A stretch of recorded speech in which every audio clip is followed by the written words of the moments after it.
What's up, everyone? Zach here, bringing you another Team Taste deck profile. You want taste?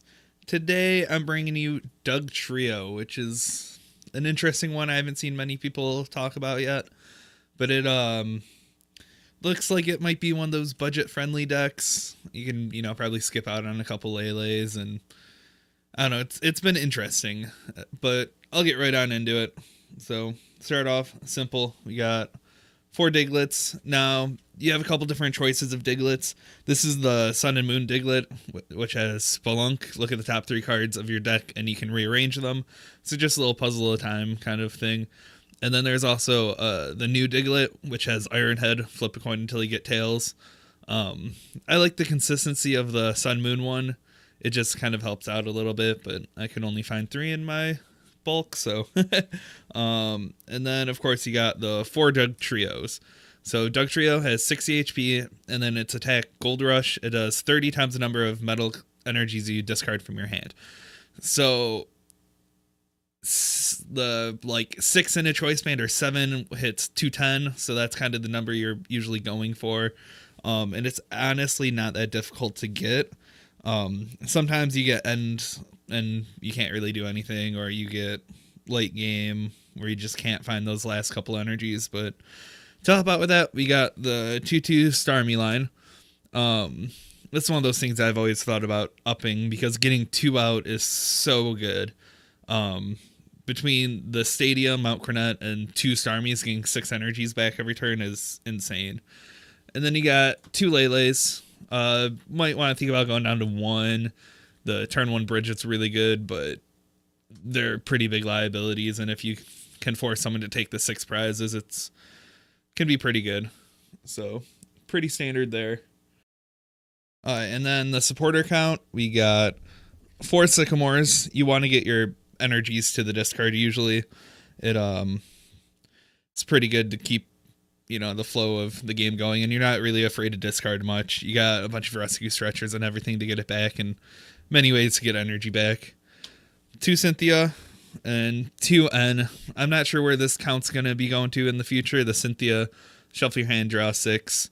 So it's better than a late game N. So an N's become pretty irrelevant pretty quickly with taking on a couple big attackers. So you might even, I don't know, 2 sounds about right to disrupt your opponent, but nowadays everyone can just like trade out of it, or it's not that effective, but it can still snag you some games. 2 Guzmas. Usually you want to just be drawing cards, so you're not relying on that heavy Guzma line. And then 2 Bridgets. You don't want it prized, and 2 just seems to be the number to go with nowadays.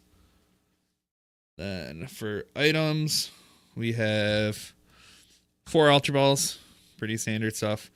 And then we're actually going to be running 4 choice bands. Having a choice band is like having an extra energy, basically. So it really helps alleviate having to get 7 energies. Like 5 or 6 is a lot more reasonable. But to help with that, also, we have 4 Professor Letter. So it's really easy to fish the energies from your deck, and just having the 1 card that access 2 is really good. And then we got 3 energy retrievals. So late game, after you have all your energy in the discard, it's real nice to just be able to play 1 card and pick up 2 energies. Then we got 3 rescue stretchers to help get the Dugtrios back. You want to be cycling them. If they take out a Starmie, then you want to be able to get it back pretty quickly. And then we got 1 field blower and 1 Evo Soda just to help out. Probably change that for something else. Maybe even like a 4th stretcher, but it's been clutch a few games. And then we got the new stadiums. We got 3 Mount Cornets. Probably want to get a 4th one, maybe cut Eva Soda for a 4th one. They've been really clutch, and just getting 2 energies back is so good. Then the energy count, we have 11 metal energies. So that seems to be about a good count. You don't want to be like cutting a letter for 1, because getting the 2 in your hand is just so much more beneficial.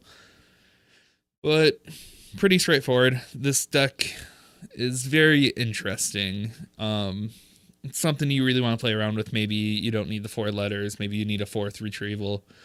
But I'm not sure how I feel on it right now. It just will snag games when you can take 3 quick knockouts. Like if you knock out a Lele, knock out their Azoric, and then knock out something else, like it can just win games. And the trade is really unfavored for the opponent. But having the 60 HP, you just die when they like flick you, and then it's like, oh, Dugtrio's knocked out. Also, if they target the Starmie, it can be really tough. Sometimes a lot of games it's like, okay, just take out their Staryus every time they hit the board. And then preying on the Lele for the 5th and 6th prize is usually the way to go. It's a very interesting deck. I'm thinking it's like I said, like even if you played it without Lele's and like just something budget friendly for some people, but it just destroys Gardevoir. Nothing they can really do about it. Playing against the Cynthia Garchomp deck, it has trouble taking 6 prizes. Usually it's not hard to take 4, but with them attacking with a single prize attacker, it's really obnoxious hitting that 150 every turn. But yeah, nice, simple, clean. It's, probably want the 4th Cornet, but let me know what you guys want covered. Like, comment, share, subscribe, all that good stuff. The Magnezone deck profile should be out soon, so be on the lookout for that. Later, everyone.